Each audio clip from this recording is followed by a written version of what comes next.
नमस्कार। कार्यक्रम सुशासन सवालको नयाँ अङ्कमा यहाँहरूलाई हार्दिक स्वागत छ।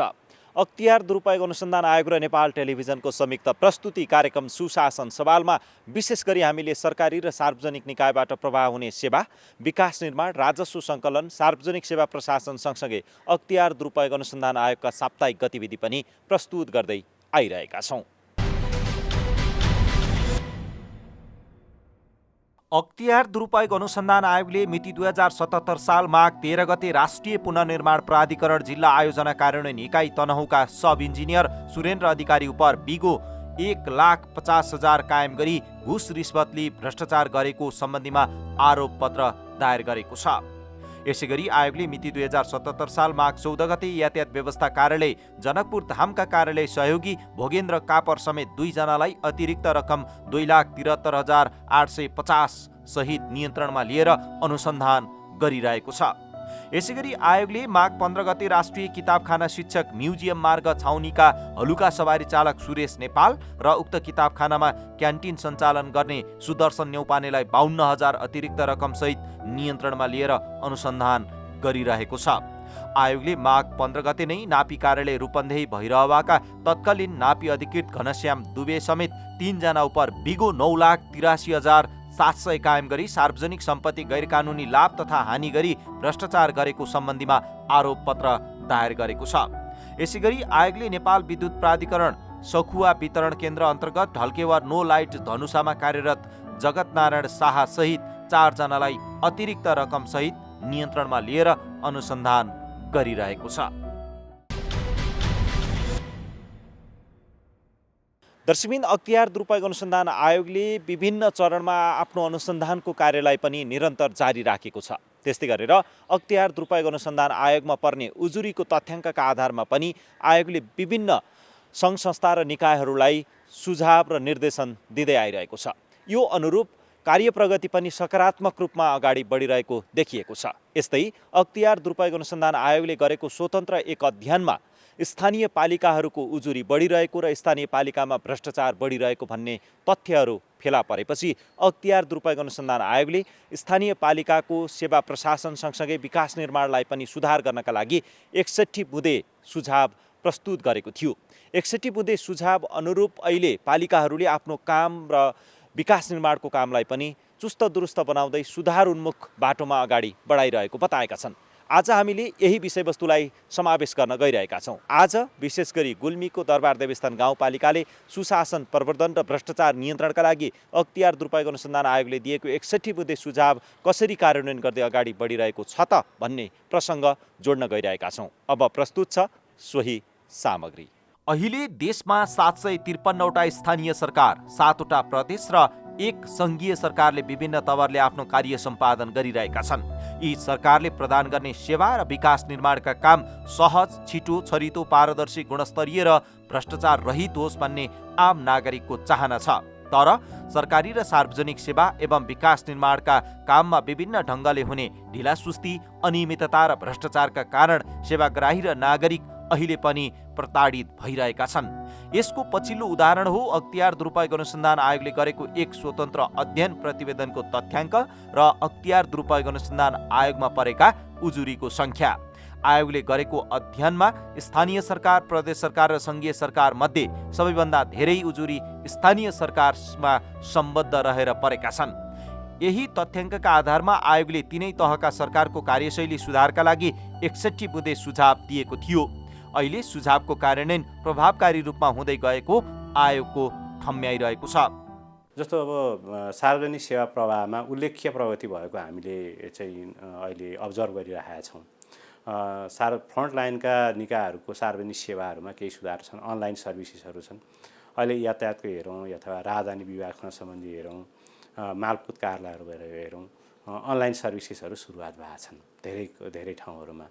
त्यसै गरी स्थानीय तहमा त अझ यो विभिन्न सिफारिसहरू नाता प्रमाणित गर्ने कुराहरू अनलाइनबाटै, अनि अहिले रेभिन्यू कलेक्सनको काम पनि अनलाइनबाट भइरहेको छ। त्यो सुखद विषय हो, जहाँ चाहिँ अब नागरिकहरू पुग्नै नपर्ने, त्यो पुग्नै परेन र त्यो इन्टरफेस हुनु परेन भनेदेखि करप्सन पनि स्वाभाविक रूपबाट घट्छ नै। त्यो चाहिँ एकदम सकारात्मक छ।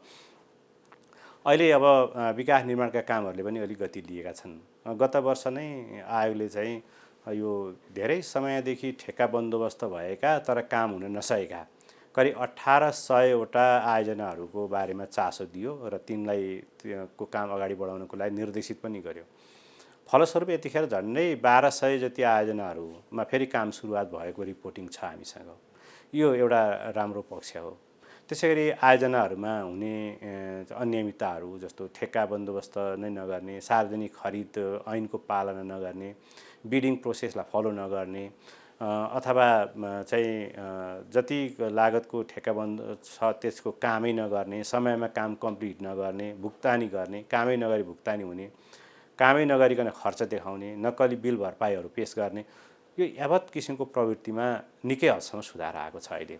किनकि आयोगले अब आफ्नो एक्सन पनि लिएको छ, हाम्रो मोनिटरिङ मेकानिजम पनि रहेको छ, हामीले ती निकायहरूलाई घचघच्याइ पनि राखेका छौँ, विभिन्न सुझावहरू पनि दिने गरेका छौँ र एक पटकमा सुझाव दिएपछि त्यही निकायले फेरि दोहोऱ्याउँछ भने हामी एकदम कडा एक्सनमा चाहिँ जाने गरेका छौँ। यसले गर्दाखेरि पनि केही सुधारहरू भएका छन्। आयोगले दिएको 61 बुँदे सुझावको कार्यान्वयनको अवस्था बुझ्न हामी विभिन्न स्थानीय पालिकाहरूमा पुगिरहेका छौँ। 61 बुँदे सुझाव प्राप्त गरेको गुल्मीको दरबार गाउँपालिकाले आफ्नो सेवा र विकास निर्माणलाई सुझाव अनुरूप सुधार गर्दै अगाडि बढ्ने प्रयत्न गरिरहेको प्रतिक्रिया दिएको छ। अख्तियार दुरुपयोग अनुसन्धानले त्यो सुशासन प्रबन्धन सम्बन्धी कार्यक्रम यहाँ हामी गाउँपालिकामा पठाउनुभन्दा पहिले पनि हामीले यो धेरै जसो काम सुशासन कसरी जनतालाई छिटो छरितो सेवा दिन सकिन्छ र अनियमितता नहोस् भन्ने हामी ख्याल गरेर काम गर्दै आएका छौँ र हामीले त्यो जब यो अख्तियार दुरुपयोग अनुसन्धान आयोगले जुन सुशासन प्रबन्धन सम्बन्धी जुन हाम्रा 61 बुँदे पठायो त्यसलाई हामीले त्यसपछि झन् हामी त्यही बुँदालाई टेकेर पढेर त्यसलाई हामीले त्यसै अनुसार फलोअप गरेका छौँ र जहाँ तक लाग्छ हाम्रो गाउँपालिकामा त्यस्तो अनियमितता सुशासन सम्बन्धी कुनै सेवाग्राहीले दुःख पाएको यस्तो मैले फेला पारेको छैन। सहज भएको छ, गाइडलाइन हो र पहिले पनि हामीले काम गरिरहेका थियौँ। अझ त्यो सुझाव आउँदाखेरि हामीलाई धेरै सहज भएको छ। अब हामीले जति पनि काम गरेका छौँ हामीले पारदर्शी तरिकाले काम गर्छौँ। जुनै पनि काम गर्नु पऱ्यो भने हाम्रो कार्यपालिकामा मिटिङ बस्छ, कार्यपालिकाले पास गरेर मात्रै त्यही कामलाई हामीले अगाडि बढाउँछौँ र त्यसलाई त्यो कामलाई जहाँ काम सुरु भइसकेपछि सम्झौता अथवा काम सुरु भयो भने नि त्यसलाई हामीले अनुगमन सुपरभिजन आदि गर्छौँ। अनियमितता नहोस्, त्यसलाई सेवाग्राहीले दुःख नपाउन् भन्ने हिसाबले हामी अनुगमन गर्छौँ। आयोगले दिएको सुझावले पालिकाहरूलाई आफ्नो काम गर्ने तौर तरिका र शैलीलाई थप प्रभावकारी बनाउन सहयोग पुगेको छ। विगतमा भएका केही कमी कमजोरीलाई सुधार गर्दै सेवाग्राही मैत्री सेवा र जनताको हितका लागि हुने विकास निर्माणमा आफूहरू केन्द्रित भएको पालिकाहरूले बताएका छन्। पालिकाहरूले आफ्नो पालिकाभित्र हुने विकास निर्माण प्रभावकारी भए नभएको बारे अनुगमन समेत गर्दै आएका छन्। यसैगरी पालिकाले कुनै पनि विषयमा नागरिकको गुनासो भए सिधै सुन्ने र गुनासो पेटिकामा गुनासो दिन सक्ने गरी व्यवस्था समेत मिलाएका छन्। सुरुको वर्षमा हामीलाई अन्यल पनि भयो। त्यसले गर्दाखेरि स्थानीय उपभोक्ता समितिले सामान आफै खरिद्नुभयो र पछि हामीले यसलाई खरिद नियमावलीलाई टेकेर हामीले सबै काम पारदर्शी तरिकाले अनियमित नहुने खालको तरिकाले हामीले खरिद प्रक्रिया अगाडि बढाएका छौँ। अब हामीले यो सुशासन र भ्रष्टाचार नियन्त्रण सम्बन्धी हामीले के गर्छ यहाँ सेवाग्राहीलाई आएका सेवाग्राहीलाई सजिलो तरिकाले सहज तरिकाले हामीले सेवा उपलब्ध गराउँछौँ र अब कुनै पनि योजना विकास निर्माणका योजनाहरू छन् भने त्यसमा हाम्रो अनुगमन हुन्छ, जसले गर्दा अनियमितता हुन पाउँदैन। जस्तै प्राविधिकहरू हाम्रा प्राविधिक साथीहरू छन्, तिनलाई पनि हामीले त्यो योजनाहरू जहाँ सञ्चालन काम सुरु भइरहेको छ त्यस्ता ठाउँमा हामीले सुपरिवेक्षकको रूपमा उहाँ खटाएर रेखदेख गर्न हामीले खटाउँछौँ। त्यसले गर्दाखेरि त्यहाँ कुनै अनियमितता नभएको होइन, कुनै भ्रष्टाचार नभएको हुनाले यस्ता यहाँ त्यति गुनासाहरू यहाँ आएको हामीले फेला पारेका छैनौँ। स्थानीय पालिकाहरूमा भ्रष्टाचार बढ्नुको कारण जननिर्वाचित प्रतिनिधिको नैतिक आचरणले महत्त्वपूर्ण भूमिका खेल्ने विभिन्न पालिकाका जननिर्वाचित प्रतिनिधिहरूले बताउनु भएको छ। आफ्नो छवि र पालिकाको दिगो विकास र नागरिकको जीवनस्तर सुधारका लागि विकास र नागरिकप्रति प्रतिबद्ध भएर लाग्नुपर्ने गुल्मी दरबार गाउँपालिकाका अध्यक्षले बताउनु भयो। हाम्रो गाउँपालिकाले स्थानीय जनप्रतिनिधिलाई सुशासन प्रवर्धनको लागि हामी एउटा प्रतिबद्धता गराउँछौँ उहाँहरूलाई र हामी स्वच्छ छवि भएर हाम्रो कार्यकाल सम्पन्न गर्नुपर्छ र हामीले कुनै पनि लोभ लालच माया मोहमा नलागेर हामीले हाम्रो कार्यकाल पुरा गर्नुपर्छ र भन्ने हामीले यस्तो प्रतिबद्धता छ र हामीमा कुनै पनि यो हामी कार्यपालिकामा आजसम्म कुनै पनि उसमा हाम्रो नट अफ डिसेन्ट लेखिएको पनि छैन। लेख्ने सबै सहमतिबाट सरसल्लाह सबैको सरसल्लाहले यसो गर्ने भनेपछि सबैको सल्लाह हामीले छलफल गरेर गरेपछि त्यसको नतिजा राम्रो आउने हुन्छ। त्यसले गर्दा विवाद पनि हुन्न, काम पनि राम्रोसँग अगाडि बढ्छ। देशभरका पालिकालाई मैले के आह्वान गर्न चाहन्छु भने हामी जब निर्वाचित भएर जनप्रतिनिधि भएर हामीले काम गर्न आइसकेपछि हामीले हाम्रो स्वच्छ छवि सदाको लागि कायम गर्नुपर्छ र हामीले कुनै पनि काम अनियमितता र सुशासन सम्बन्धी सुशासनको विपरीत गएर हामीले काम गर्न हुँदैन, अनियमितता गर्न हुँदैन। यो भयो भने देशभरका सबै गाउँपालिका सक्षम हुन्छन् र देशले पनि छिटो प्रगति गर्न सक्छ भन्ने उहाँहरूलाई मैले यही आह्वान गर्न चाहन्छु। गुल्मी दरबार देवस्थान गाउँपालिकाले आयोगको 61 बुँदे सुझावलाई सहस्र स्वीकार गरी कार्यान्वयनको तहमा लगेको छ, जसको परिणाम सकारात्मक पर्दै गएको छ। आयोगले दिएको विकास निर्माणका क्रममा उपभोक्ता समिति मार्फत हुने अनियमितताको अन्त्य र महिला सहभागिताको सुनिश्चितताका लागि विशेष ध्यान दिँदै आएको पालिकाले बताएको छ। अख्तियार दुरुपयोग अनुसन्धान आयोगबाट 2076 8 महिना 15 गते जुन हामीलाई 61 बुँदे सुझाव प्राप्त भएको थियो, त्यसले समग्र पालिकामा सुशासन कायम गर्नको लागि विकास निर्माणलाई प्रभावकारी पारदर्शी रूपमा सञ्चालन गर्नको लागि ठुलो महत्त्वपूर्ण भूमिका त्यसले खेलेको छ र हामी त्यो 61 बुँदे निर्देशनलाई अवलम्बन गर्दै त्यसमा प्राप्त सुझावहरूलाई अङ्गीकार गरेर हामीले चाहिँ आफ्नो कार्य सम्पादन गरेका छौँ।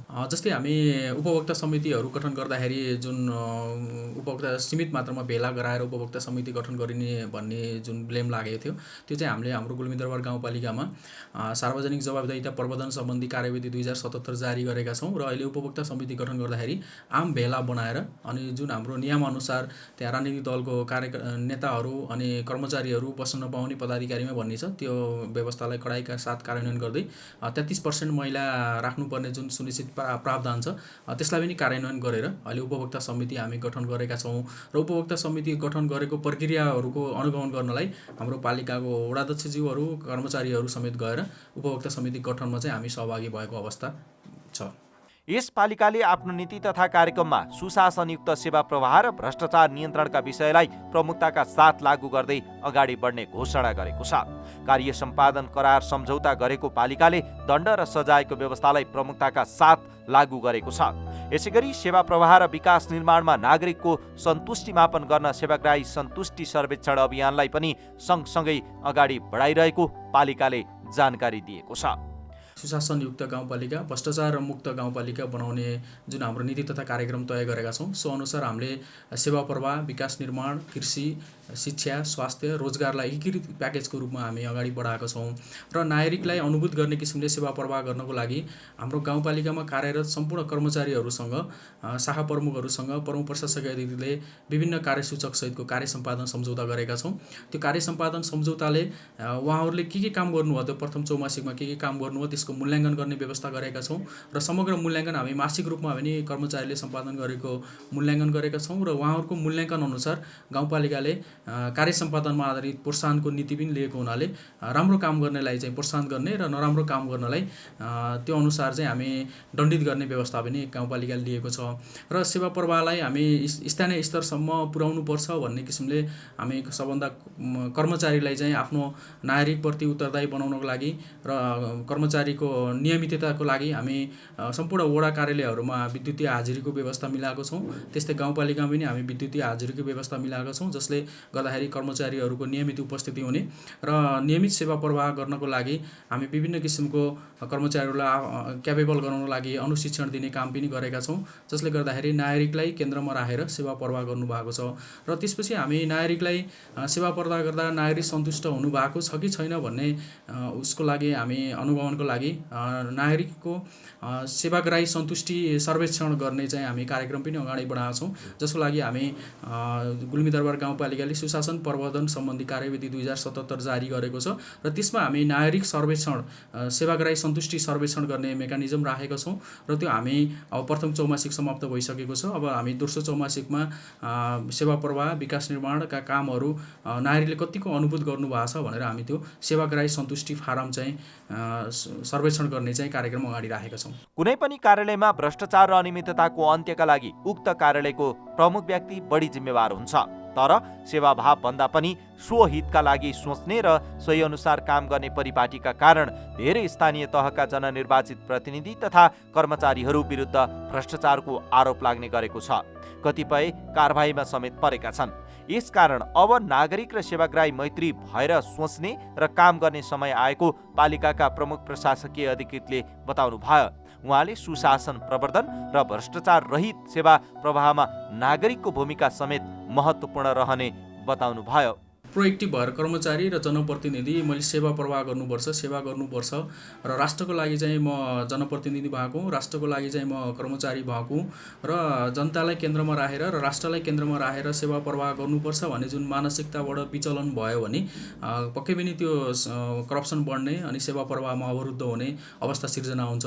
त्यसको लागि कर्मचारी जनप्रतिनिधि प्रोएक्टिभ भएर आत्मैदेखि मैले सेवा गर्नुपर्छ भन्ने सेवाभाव लिएर पारदर्शिता, जवाबदेहिता, आफ्नो जिम्मेवारी, कार्यदक्षता, सदाचारितालाई अवलम्बन गर्यो भने पक्कै पनि त्यो सेवा प्रवाह प्रभावकारी रूपमा सञ्चालन गर्न सकिन्छ भन्ने अपेक्षा हामीले लिएको छौँ र हाम्रो गुल्मीदरबार गाउँपालिकाले त्यसलाई मूल मन्त्र मानि समग्र जनप्रतिनिधि कर्मचारीले चाहिँ हामी सेवा प्रवाह गरेका छौँ। परिवर्तन सम्भव छ, परिवर्तन आफैबाट सुरुवात गर्नुपर्छ भन्ने जुन अवधारणा छ, हामी आफैबाट सुरुवात गरियो भने जस्तै लिड पोइन्टमा भएको गाउँपालिकाको प्रमुखज्यू, प्रमुख प्रशासक अधिकृतज्यूले स्वच्छ किसिमले, सदाचार किसिमले सेवा प्रवाह गर्नुभयो भने त्यहाँ पक्कै पनि त्यो पालिकामा सुशासन कायम हुन्छ, भ्रष्टाचारजन्य गतिविधिहरू सञ्चालन हुँदैन र भ्रष्टाचारजन्य गतिविधिहरूलाई शून्य सहनशीलताको अवलम्बन लिएर काम गर्यो भने सुशासन कायम गर्नलाई महत्त्वपूर्ण भूमिका हुन्छ। त्यसको लागि आफै प्रोएक्टिभ भएर परिवर्तन सम्भव छ, आफैबाट सुरुवात गर्नुपर्छ भन्ने मानसिकता राखेर काम गर्यो भने सुशासन कायम गर्नलाई महत्त्वपूर्ण भूमिका खेल्दछ। यसले सुशासन प्रवर्धन र भ्रष्टाचार नियन्त्रणको लागि सम्पूर्ण जनताहरू पनि जागृत हुनुपर्ने अवस्था देखेको छौँ हामीले। जनताहरू जस्तै कुनै विकास निर्माण भएको छ, त्यहाँ कतिको क्वालिटीमा भएको छ, योजना सुरु गर्नभन्दा अगाडि योजनाको कति बजेट थियो अनि त्यो योजना कसरी काम सञ्चालन गर्ने, त्यो प्रक्रियाको बारेमा जनताहरू पनि आफै जागृत हुनु पर्यो र जनताहरूले चाहिँ कुनै पनि राजनीतिक दबाव प्रभावमा नपरिकन त्यहाँ अनियमितता भएको छ, गुणस्तरीयता कायम भएको छैन भने सम्बन्धित निकायमा जनताहरूले आफै झकझगाउनु पर्यो। झकझगाइसकेपछि कर्मचारी जनप्रतिनिधिहरू बाध्य भएर जनताको चाहिँ अगाडि झुक्नुपर्ने अवस्था सिर्जना भइसकेपछि उहाँहरू बाध्य भएर सुशासन कायम गर्नको लागि, पारदर्शिता कायम गर्नको लागि कटिबद्ध रहनुहुन्छ। जनताहरू अनि हाम्रो मिडियाहरूले त्यसलाई चाहिँ समय समयमा झकझगाउनु पर्ने अवस्था देखिएको छ। पालिका मार्फत हुने हरेक सेवा प्रवाह र विकास निर्माणका बारे पालिकाभित्र विभिन्न माध्यमबाट जानकारी दिने व्यवस्था समेत मिलाइएको छ। सम्पूर्ण शाखा त्यसै गरी वडा कार्यालयहरूका गतिविधि सम्बन्धदाखेरि सुशासनका कुराहरू पनि त्यहाँनिर जोडिने गर्छन्, जसले गर्दा पारदर्शिता हामी अप्नाएका छौँ भन्ने कुरा पनि रहन्छ र त्यसै गरी त्यहाँ उल्लेख भएका कुराहरू सञ्चार माध्यमहरूले पनि हेरेर निहालेर भ्रष्टाचारका कुराहरू पनि त्यहाँनिर अलिकति औँल्याएर के कस्तो भएको छ भन्ने कुरा पनि हामीलाई सुझाव सल्लाह पनि दिइराख्नु भएको छ। त्यसै गरी हामीले आर्थिक प्रशासनका कुराहरू पनि मासिक ई बुलेटिन लगायतका हाम्रो मासिक प्रगति वेबसाइटका कुराहरू सामाजिक सञ्जाल मार्फत हामीले प्रकाशन गरेका छौँ। त्यसै गरी सार्वजनिक महत्त्वसँग सम्बन्धित सूचनाहरू पालिकावासीहरूलाई हामीले सम्पूर्ण घर मूल्यहरूको मोबाइल नम्बरमा SMS मार्फत पनि हामीले पठाएर जानकारी प्रदान गरेका छौँ। यसैगरी विभिन्न काम लिएर पालिकामा आउने सेवाग्राहीले पालिकाबाट पाएको सेवाप्रति यस्तो प्रतिक्रिया जनाएका छन्। आज मेरो दिदी ओमु कुमारी थापाको अपाङ्गता परिचय पत्र बनाउन आएका थियौँ र एकदमै सबै कर्मचारी यहाँको गुल्मी दरबार गाउँपालिका सबै कर्मचारीहरूले एकदम राम्रो रेस्पोन्स गर्नुभयो र हामी आएको 1 घन्टा पनि भएन अब हाम्रो परिचय पत्र बन्दैछ। म पुगेको ठाउँमा विशेष गरेर उहाँहरूलाई भेटेसम्ममा सानो ठुलो म मलाई राम्रै पाएको छु। सुशासन प्रवर्धन र भ्रष्टाचार नियन्त्रणका लागि अख्तियार दुरुपयोग अनुसन्धान आयोगको 61 बुँदे सुझावको कार्यान्वयनको क्रममा अगाडि बढेका स्थानीय पालिकाहरूबाट हुने सेवा प्रवाह र विकास निर्माणका काममा धेरै सुधार आएको छ। अहिले पनि कतिपय पालिकाहरूले आयोगको सुझाव अनुरूप आफ्नो काम अगाडि बढाउन सकिरहेका छैनन्। यसैको प्रभावस्वरूप पालिकाहरूले प्रवाह गर्ने सेवा र विकास निर्माणका विषयमा आयोगमा उजुरी पर्ने क्रम पनि घटेको छैन। समयमै आफ्नो सेवा प्रवाह र विकास निर्माणलाई पारदर्शी, सुशासनयुक्त र भ्रष्टाचार मुक्त नबनाउने हो भने जुनसुकै बेला पनि भ्रष्टाचारको आरोपमा तपाईँ विरुद्ध उजुरी पर्न सक्छ।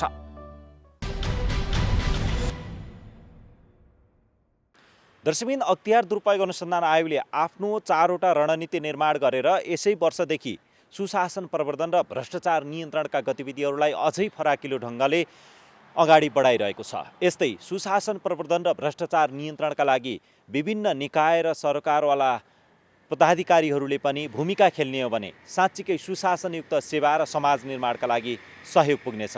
हवस् त, आजका लागि कार्यक्रम सुशासन सवालका लागि छुट्याइएको समय सकिसकेको छ। अर्को साता नयाँ विषयवस्तुका साथमा उपस्थित हुनेछौँ। तपाईँ यो कार्यक्रम नेपाल टेलिभिजनको वेबसाइट www.ntv.org.np, मोबाइल एप्स र त्यस्तै गरी अख्तियार दुरुपयोग अनुसन्धान आयोगको फेसबुक पेज, युट्युब च्यानल र वेबसाइटमा पनि हेर्न सक्नुहुन्छ भन्दै अर्को सातासम्मका लागि हामी सबैलाई बिदा दिनुहोस्। नमस्कार।